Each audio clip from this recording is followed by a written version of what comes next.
Weeksy, we got a special one here today. Tage Thompson of the Buffalo Sabres, fresh off that 9-goal victory. Tage, before we get started, there is a fun little kind of Sabres blogger that tweeted some kind of funny about goals being scored for him drinking beers. Right here, we see it up 3-1 after one. Crossing beer Sabres, getting one beer Sabre per Sabres goal tonight. You guys got 9. Question, have you checked in on him, and is he alive? I don't know if anyone's checked in on him, but I'm not even sure how much. I'm not sure how much like alcohol or like that thing holds. Like, looks pretty big. So nine of those would be in one for sure. Yeah, But he might have been if buckled. there's any fan base that can handle it, it's definitely Buffalo. That is true. We'll talk about the fan base a bit, and listen, there's no hiding it. It's been up and down, rocky, but like that fan base is. There's not enough you can say good things about them in terms of just having your backs and being with you through every step of the way of this process. Yeah, I mean, I've been here for a while, so I've seen kind of both ends of it. I've been here when we've been on a 10-game win streak, and I've been here when we've been on a 18-game lose streak. So I've seen both sides of it. Obviously, the winning streak is way better. Probably one of the most electric buildings I've ever been in. They're just insanely loud. I've been to some Bills games, seen the Bills Mafia, so I know the potential and where it can get to, and I think that's kind of something that excites everybody. In our locker room is, when we start winning games, how passionate this fan base can get and how much they can rally behind you. Taves, listen, you were pretty direct in your comments, which I respect, and we mentioned it yesterday during your broadcast with EJ Radic and I here on the NHL Network. You guys, after those comments, you guys came out and you put up a big spot on Chicago.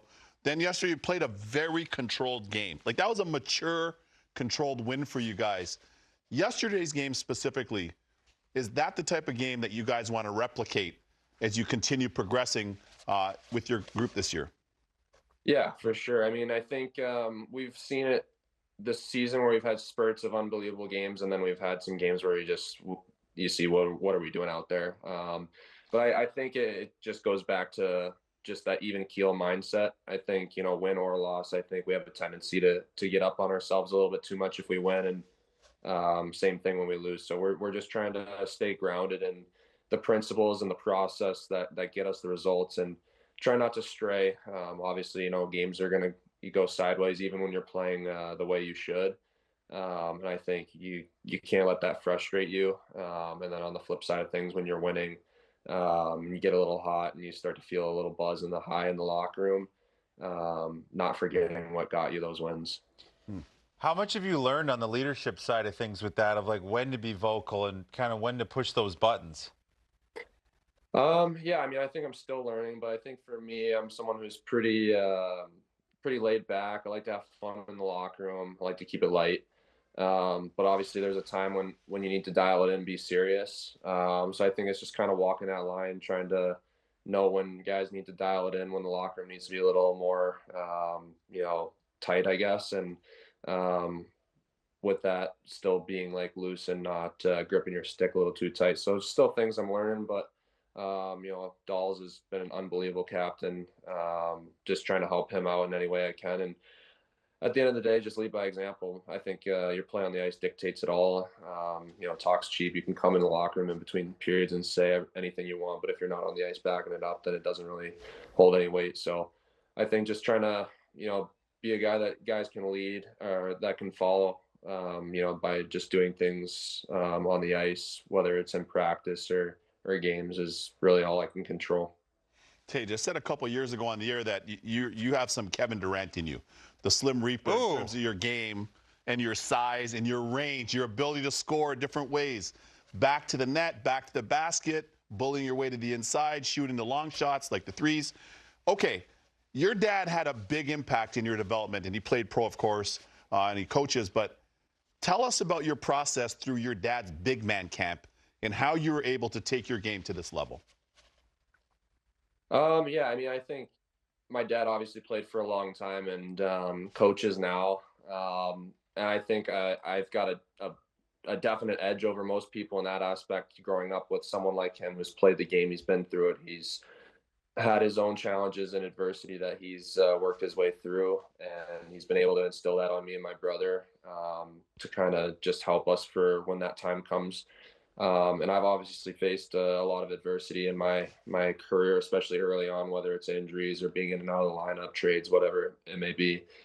And he's just helped me navigate through that, which I think has been big, because I think something in hockey that doesn't maybe get the attention or the understanding that it deserves is the mental side of the game.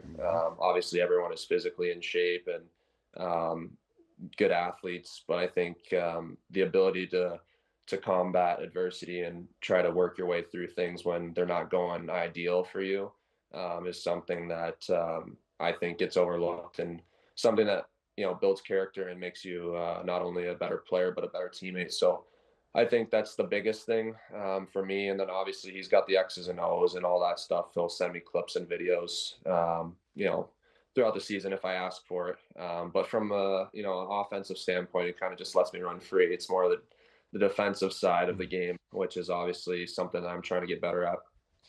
Well, you also overcame adversity with, you'd never hear this. You grew to 6'6". It was a growth spurt. Your mom was quoted saying you were Bambi on ice, but, you had to kind of learn and relearn how to re-coordinate yourself. How was that process? And, for kids that are coming up and having these growth spurts, is there any tricks that maybe your dad helped you with to just kind of get more acclimated to that size growth?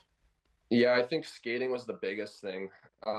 It was super challenging, honestly. You feel good in your body, you feel comfortable, you start to figure out things that work for you, and then you grow another 4 inches, and then it's just like everything feels weird again. You just can't feel the stick right. You feel like you're tripping over yourself all the time. You feel 4 inches? That's crazy. Yeah, I went into the national program at 6 foot 165, and I left there at the end of the year 6'4", 185. So I gained. Imagine that. I think I gained like 25 pounds and grew 4 inches over the course of the season. So not even a full year. And then that following year at UConn, I grew another inch and a half.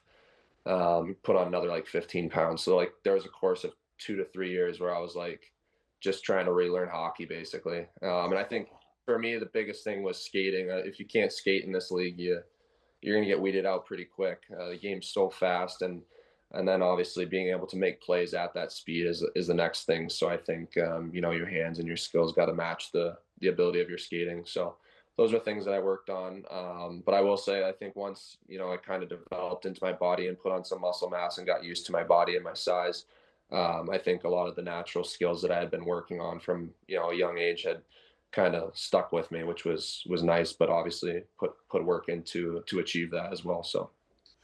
What other things are you into in terms of sports or any other interests when you're not at the rink, or maybe even sports that you grew up playing outside of hockey? Yeah, I played baseball until my sophomore year of high school. Those were my two sports, was hockey and baseball. I was actually, my dad was rattled when I quit baseball. I was a better baseball player, but just loved the intent. I just love the intensity of hockey. I think it's unmatched in really any sport. And I knew it was a sport from a young age that I wanted to play. But then in the summers, I love golf. I think most guys do, but it's something I'm pretty addicted to, and just trying to get better every summer. Yeah, well, I'm still waiting for an invite to your course. We're both in Arizona, and we're both around at the same time. So I'll keep my phone on for you. But the invite's always wishing and open. hoping right there. That's wishing and hoping, bro. Hey, it's always open. There's no way you want to make the drive out there, though. You and all those guys in Scottsdale too stubborn to make the trek out to the blue collar area. I'm a little smaller. I stay away out of the big area. ballers. Attaboy, JD. Talk about Arizona, though. Like, you born there, you moved around a ton. I think you moved like 20 to 30 times. Like, how was that growing up and constantly being on the move? Yeah, I mean, it was second nature to our family. I mean, I don't really know anything different. I loved it, honestly. You get to see new places, meet new people. And the hockey world's so small, you end up running into the same people down the road anyways. So it's cool to have that familiarity when you do, get into the pro hockey lifestyle where you have to pick up and move at will. But Arizona is awesome. I think that's kind of where we've set up shop as home base. My mom and my dad are out there. My brother's got a place out there. the training's been great out there too. As far as workouts and skates, there's a good group of guys. Matthews, Keller, Nyes. There's been a bunch of guys I think that Used played to for be the Demers. Coyotes. Yeah. JD out there running the skates. Used to be Demers. They got way better once you left. Well, Tell yeah, them you're in because advisory role you now. guys had a little space because I was just poke checking the fellas. Yeah. And they just No, had a it's little good. space. I mean, like you It's great skates out there. It's undercover. It's a great spot. It's a great spot. Yeah. And obviously, it's not ideal with the weather being 110 every day, but I don't mind it. You know what you're getting every day. It's going to be sunny, and it makes it easy to plan for golf too. So, how's life changed from that big trade? Of course, you're the key piece in the Ryan O'Reilly trade, and you flourished in Buffalo. You've exceeded all expectations. You've been great. How has life changed from then till now for you and the family? oh, I mean, I think from that point till now has been pretty drastic of a change. Obviously, when I was in St. Louis, I was just trying to find my footing, being a young guy, still kind of trying to figure out my body and find my role in that organization. I think I played 40 games there maybe and got traded after that first season. And I think when you go through the trade like that, it's a lot of emotions. You don't really know what to think, to be honest. And I think, I had a lot of good friends there that I met, and you're excited because, you're a piece of a new opportunity in Buffalo. So there's just a bunch of different emotions going on. But ultimately, I think I was more excited than anything, just an opportunity to establish myself as a bona fide NHL player and just try to work through that. But then I think once, you see the way that the trade turns out, then you start hearing rumblings after, you haven't gotten off to the start you would have liked to. It can be tough to block out a lot of that noise, but that's kind of where I had a good group of people around me, as far as my dad and some other people in the hockey world that could help me walk through that adversity. Tage, family is obviously important for support, and it is, Hockey Fights Cancer Month. And I just want to talk a little bit about your experience with that and your wife, and how has that experience kind of shaped your perspective on the whole month and the awareness being drawn to it? Yeah, it's been crazy. I think, growing up, everyone's got a little bit of attention. Even if they're not impacted directly by Hockey Fights Cancer, they know of it. You do it, in the month of November. And I think obviously once my wife, Rachel, was diagnosed, our life changed completely. I think you're never expecting anyone that that's close to you to get that phone call. And I remember when we got the phone call, I was in Columbus, and it was like I thought someone was playing a prank on me. It was just like you couldn't believe the words that are coming out of the other end of the phone. So I think it gives you a way greater appreciation of what we get to do, going to the rink every day, being able to call this our profession. And I think what's so special about Hockey Fights Cancer is, our team in particular does a lot of work with Roswell, and being able to go there and see the kids and the people that are, battling cancer. I think it just, takes you away from the game for a bit and gives you a perspective on life that we're so grateful, so blessed to be able to do what we do. And there's so many people that have it so much worse than us, even when you have a bad day at the rink or whatever you thought may be a bad day. Awesome. Well said. Powerful stuff. Yeah, well said. Tage, I wanted to, we played this little game at the end of the show or the interview called What Were You Thinking? And we're just going to kind of show some still shots or some videos, and you're going to kind of try to guess what were you thinking in this moment and what was kind of the situation going on. Do you remember this? Yeah. That's the first National League goal. That's one of the best feelings there is. I think I'd gotten called up maybe like 2 games prior to this, and yeah. Well, who stuck you with that number? So I actually got the option. I got 32, 39, or 37, and I came in one morning skate, and I said, I'll take 39 or 37. Came in the next day, and it was 32. So. No! Classic NHL. I hope that wasn't this. that guy, Richie Matthews. I hope that wasn't Richie Matthews that messed you up like that. I mean, that looks a carbon copy of the goals you've been scoring. Just a nice missile. Here's the next one here. Yeah.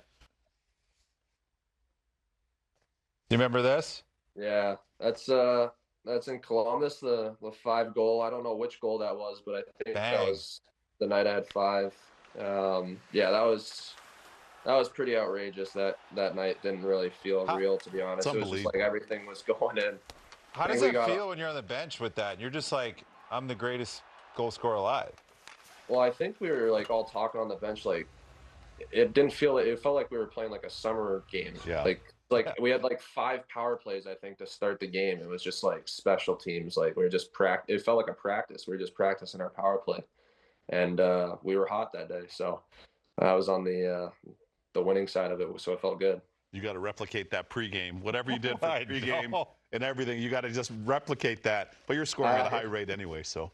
I mean, that pregame you don't want to replicate. I don't know if I should be saying I took CCM skates straight out of the box. I think I was on a cold streak before then. No, really? Fresh boots. Straight out of the box. That's what Messi used to do. Them right for morning skate. And then I think before the game, I was just eating a box of popcorn in my stall. So amazing. That's awesome. Oh, that's great. Trust me, that doesn't work. Let's transition to. I've tried it again. It doesn't work. Hasn't worked, Yeah, huh? that might Hey, not. listen, for the fiber's already on record. Doesn't matter. Yeah. Doesn't matter. But this certainly worked. Last spring, you guys were able to do something that hasn't been done in over 80 years for USA. Bring home the gold at the World Championships. And I always talk about how much the game has grown here, coast to coast. You guys certainly were the epitome of that. You got the GWG. Tell us about that experience at the Worlds last spring for you and the group. Yeah, that was awesome. I mean, that was the best way you could have. I mean, one of the best ways you could have capped off the season the way it went for me personally.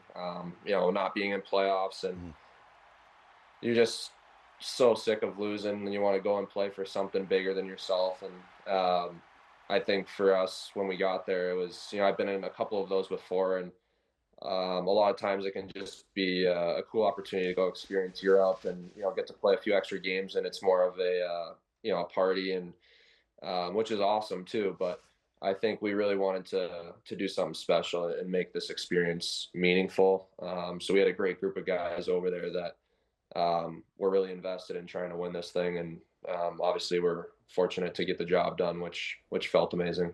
That's a great audition for huge. the Olympics, because you won gold at juniors, you won gold at World Championships. Like, I mean, is it in the back of your mind at all? I'm sure that's that's an answer a question you've answered a million times already. But like, is it something that you're really driving towards and want a piece of that? Because just what an amazing accomplishment it would be to just be a part of the Olympics.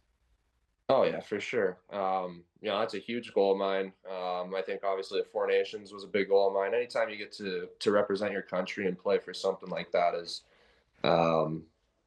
the best feeling. Like, playing for something like that is, I think everything that you dream of is winning a Stanley Cup, playing in the Olympics. Those are like the pinnacles that you can reach, right? So, playing in the Olympics is something I've thought of a lot as a kid, and now that's kind of within my grasp. It's definitely something that's in the back of my mind.